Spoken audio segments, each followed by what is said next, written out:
ഒരു വ്യക്തി അവർ ചെയ്യുന്ന പ്രവൃത്തികളുടെ റെസ്പോൺസിബിലിറ്റി ഏറ്റെടുക്കാൻ മടിയുള്ളവരാണ് എന്നുണ്ടെങ്കിൽ 3 ബിഹേവിയർ അവരിൽ നിന്ന് നമുക്ക് സ്ഥിരമായി കാണാൻ സാധിക്കും. എന്തൊക്കെയാണെന്നോ?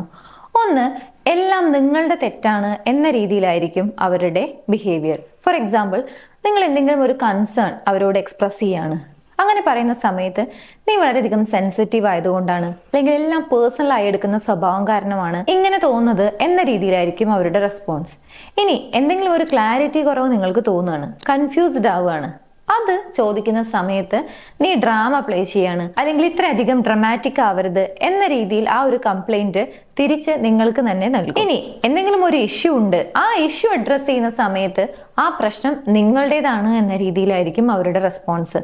നിനക്ക് അങ്ങനെ തോന്നുന്നത് കൊണ്ടാണ്, അല്ലെങ്കിൽ നീ അങ്ങനെ ചെയ്തത് കൊണ്ടാണ്, അങ്ങനെ പറഞ്ഞത് കൊണ്ടാണ് എന്നൊക്കെ പറഞ്ഞ് ആ ഒരു ഇഷ്യൂ നിങ്ങളിലേക്ക് തന്നെ തിരികെ നൽകും. 2, ഇങ്ങനെയുള്ള ആളുകൾ എപ്പോഴും എന്താണോ ആക്ച്വലി സംഭവിച്ചത് അത് അവർക്ക് ഇഷ്ടമുള്ള രീതിയിൽ, അവർക്ക് കംഫർട്ടായ രീതിയിൽ അവർ റീറൈറ്റ് ചെയ്തുകൊണ്ടേയിരിക്കും. അതായത് അത് അവർ എക്സ്പ്ലെയിൻ ചെയ്യുന്നത്, വീണ്ടും അത് പറയുന്നത് അവരുടേതായ രീതിയിലായിരിക്കും, അല്ലെങ്കിൽ അവർക്ക് ഫേവറബിൾ ആയിട്ടുള്ള ഒരു കാര്യത്തിലായിരിക്കും. ഫോർ എക്സാമ്പിൾ, നിങ്ങൾക്ക് അവരൊരു പ്രോമിസ് നൽകി, അതൊരു പ്രോമിസ് അല്ലായിരുന്നു, നിനക്ക് ഒരു മിസ്അണ്ടർസ്റ്റാൻഡിങ് തോന്നിയതാണ്, അല്ലെങ്കിൽ ഒരു പ്ലാനിങ് നിങ്ങൾ നടത്തിയിട്ടുണ്ടായിരുന്നു, അതൊരു പ്ലാനിങ് ഒന്നും ആയിരുന്നില്ല, ജസ്റ്റ് ചിന്തിച്ചിട്ട് മാത്രമേ ഉള്ളൂ, അല്ലെങ്കിൽ ഓപ്പൺ ആയിട്ട് അത് കമ്മ്യൂണിക്കേറ്റ് ചെയ്തിട്ടൊന്നുമില്ല.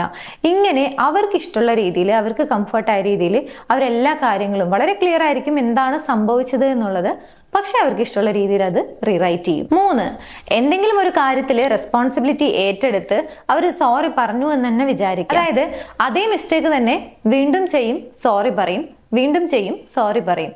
സോ അവരുടെ ബിഹേവിയർ അവരൊരിക്കലും ചേഞ്ച് ചെയ്യില്ല. ഇനി നിങ്ങൾ മാനിഫെസ്റ്റേഷനിൽ വിശ്വസിക്കുന്ന ഒരു വ്യക്തിയാണോ?